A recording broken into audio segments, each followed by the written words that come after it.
Karena tadi saya merasa keberatan, saya izin untuk mengundurkan diri ketika rekan saya, Profesor Harits, akan memberikan penjelasan.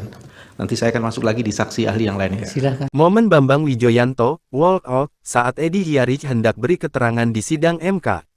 Anggota tim hukum Anies Muhaimin, Bambang Wijoyanto, meninggalkan ruang sidang atau walk out ketika mantan Wakil Menteri Hukum dan HAM Edward Omar Syarif Hiarij hendak memberikan keterangan dalam sidang lanjutan sengketa hasil pemilihan Presiden Pilpres 2024, Kamis tanggal 4 April tahun 2024.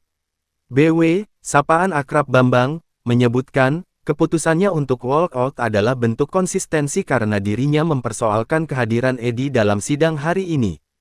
Majelis, karena tadi saya merasa keberatan, saya izin untuk mengundurkan diri ketika rekan saya, Profesor Harits, akan memberikan penjelasan. Nanti saya akan masuk lagi di saksi ahli yang lainnya. Silakan. Sebagai konsistensi dari sikap saya. Terima kasih. Ya.